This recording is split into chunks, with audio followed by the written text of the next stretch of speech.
اب یہاں حالات ایسے تھے، رسول کریم صلی اللہ علیہ وسلم کا یہ شہزادہ اب گھر میں کوئی باقی نہیں تھے، اور پیاس کی شدت ایسی تھی، دوپہر کا وقت، کڑی دھوپ، عاشورہ کا دن، اور آج بھی جائیں آپ کربلا کی جو گرمی ہے، گرمیوں کے موسم میں جاؤ گے تو تمہارے پیر جل جائیں گے، اگر بنا چپل کے تم نے وہاں پر چلنے کی بھی کوشش کی تو تمہارے پیروں میں آبلے پڑ جائیں گے۔ ان شہزادوں کے پیروں سے چپلیں تک چھین لی گئی تھی، گرم ریت پر انہیں دوڑایا گیا تھا۔ حسین ابن علی نے بے کسی اور بے بسی کی طرف دیکھا، آپ کے بھائی عباس علمبردار کھڑے ہوئے، کہا مولا مجھے اجازت دے، میں کسی طرح ان سے بھڑ جاؤں گا اور پانی لے آؤں گا۔ کہا کہ پانی کا چھوڑ دو، ہمارے گھر کی فکر کرو۔ کہا مولا آپ کی بچی سکینہ بار بار کہتی ہے چچا کیا مجھے ایک چلو بھی پانی نہیں پلا سکتے، کیا مجھے تھوڑا سا پانی آپ نہیں دے سکتے؟ سکینہ کی عمر 9 سال کی تھی۔ 9 سال کی بچیاں ہمارے سامنے میرے عزیزوں وہ کلیاں ہوتی ہیں، وہ پیار کرنے کی ہوتی ہیں، محبت سے دیکھنے والی بچیاں ہوتی ہیں۔ ہم تو کانٹا بھی چبھنے نہیں دینا چاہتے ہماری بچیوں کو۔ سکینہ بے یار و مددگار خیمے میں جب اپنے چچا کو پکارنے لگی، کیا چچا سارے شہزادے پانی سے پیاسے چلے گئے، کیا بچیوں اور عورتوں کو بھی پانی نہیں دیا جائے گا؟ حضرت عباس نے کہا سکینہ تم نے میرے جوش کو للکارا ہے، لاؤ مشکیزہ اور میں پانی لا کر کے رہوں گا، تم انتظار کرنا دیکھ کہ میں ابھی پانی لاتا ہوں اور پورے خیمے کو پلاتا ہوں۔ مشکیزہ اٹھایا اور چل پڑے دریائے فرات پر۔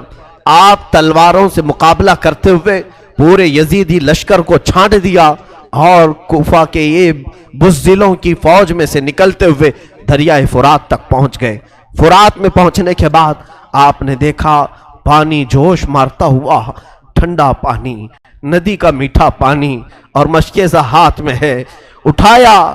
میرے عزیزو آج افطاری کا منظر مجھے یاد آتا ہے کہ جب ہم دن بھر کے بھوکے ہوتے ہیں، سامنے ٹھنڈا شربت رکھا ہو، میٹھا پانی رکھا ہو، اذان کیا ہوتی ہے کہ سب سے پہلے ہم اٹھائے اور پی جاتے ہیں۔ کس کا روزہ ہے یا نہیں ہمیں اس کی خبر نہیں۔ مولا عباس کو دیکھو، چلو اٹھایا اور کہا کہ میں تھوڑا پانی پی لوں پھر مشکیزے میں بھروں۔ اس کے بعد اپنے ہاتھ کو کوسنا شروع کیا، برا ہو تیرا، تو نے حسین کے بغیر پانی پینے کا سوچا کیسے؟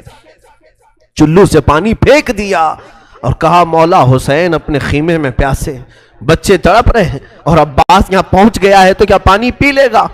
ایک قطرہ بھی پانی نہیں پیا، پورے مشکیزے میں پانی بھر لیا اور اس کے بعد چل پڑے۔ جب جیسے ہی چلے یزیدیوں کے ساتھ حملہ ہوتا رہا اور لوگوں نے پکار کر کے کہا، عمرو بن سعد نے، اے لوگوں خیمے حسین تک پانی جانے نہ دینا، اگر پانی چلا گیا تو پھر جنگ بھاری پڑ جائے گی، ہمارے لیے یہاں پر جنگ لمبی ہو جائے گی، لہذا عباس کو روکو۔ کسی طرف سے ایک ظالم آیا، جس ہاتھ میں آپ نے مشکیزہ پکڑا تھا اس ہاتھ کو اس نے تلوار سے کاٹ دیا، مونڈھے سے ہی ہاتھ گر گیا۔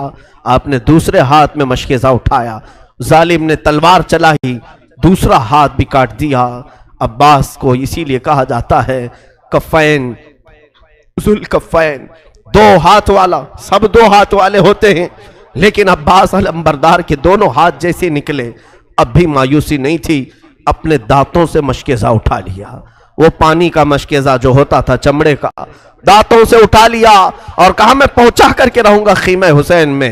پکارے عباس، اے سکینہ میں پانی لاؤں گا تو خوب پینا، کٹے ہیں بازو چھدا ہے سینہ، ابھی میں کٹے ہیں بازو چھدا ہے سینہ۔ یہ عباس علمبردار کی زبان سے الفاظ نکل رہے تھے، اسی اثنا میں ظالموں نے ایک تیر ایسا چلایا کہ وہ سیدھا تیر آپ کی آنکھ میں گھس گیا، آپ کی بائیں آنکھ کی پتلی باہر آ گئی۔ اب تو حال یہ تھا کہ میرے عزیزو تیر نکالنے کے لیے ہاتھ بھی تو نہیں تھے، تیر اگر کھینچ کر کے نکالا جائے ہاتھ بھی نہیں تھے، اور ظالموں نے تیر برسانا شروع کیا۔ عباس اب تک نہیں روئے، ہاتھ کٹ گئے، آنکھ میں تیر چبھ گیا، رونا نہیں آیا۔ اسی اثنا میں کسی نے آ کر کے مشکیزہ پھوڑ دیا پانی کا۔ عباس کا صبر نہیں ہو سکا، چیخ نکل گئی، ہائے مردود تو نے کیا کیا، میرے ہاتھ لے لیا، آنکھ پھوڑ دیا۔ ٹھیک تھا لیکن یہ پانی میں سکینہ تک پہنچا کر آ جاتا. آپ اسی غم میں نیچے زمین پر گر گئے. سوچو جو گھوڑے پر بغیر ہاتھوں کے گرا ہوگا کیسے گرا ہوگا. تم اگر اوپر سے گرو گے تو ہاتھ وغیرہ سے اپنے آپ کو سنبھال لو گے.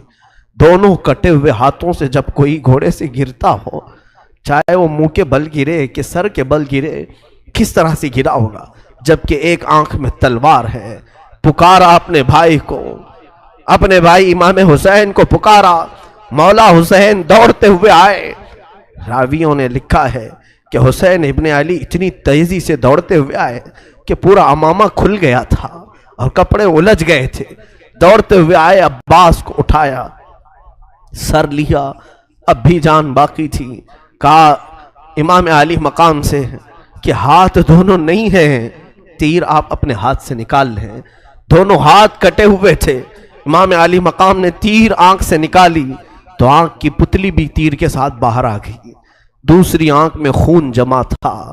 عباس اسی اثنا میں کہہ رہے تھے مولا بس 2-3 خواہشیں ہیں, 2-3 خواہشیں. کہا عباس کہو تو صحیح. کہا پہلی خواہش یہ ہے کہ آنکھ پر جمع ہوا خون صاف کر دیں. آخری بار ایک بار آپ کے چہرے کو دیکھ لوں, ایک بار آپ کا دمکتا ہوا چہرہ دیکھ لوں. مولا حسین نے اپنے امامے کے کپڑے سے ان کی آنکھیں صاف کی.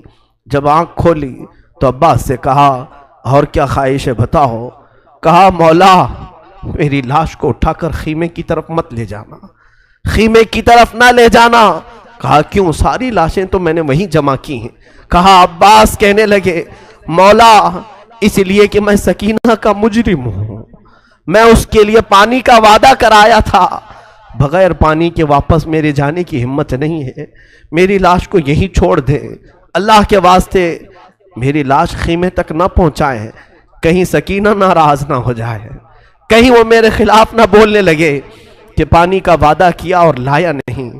عباس علم بردار یہ گفتگو کرتے کرتے اچانک ان کی آنکھیں بند ہو گئیں اور روح نکل گئی. انا للہ و انا الیہ راجعون. 56 سال کے بڑھاپے میں حسین ابن علی کھڑے ہوئے, اپنی کمر پر یوں ہاتھ رکھا. قال آن انکسر ظہری. مولا اب میری کمر ٹوٹ گئی, اب میری ریڑھ کی ہڈی ٹوٹ گئی. کیونکہ عباس کو مولا حسین اپنی ریڑھ کی ہڈی کہتے تھے. حسین ابن علی رضی اللہ تعالیٰ عنہ حضرت عباس کو اٹھائے ہیں, پھر لے آئے ہیں. بیویوں نے پوچھا عباس پانی لانے کے لیے گئے تھے, لے آئے. کہا پانی تو نہیں لے آئے, وہ خود پینے کے لیے نانا کے حوض کوثر چلے گئے ہیں, وہ جا چکے ہیں.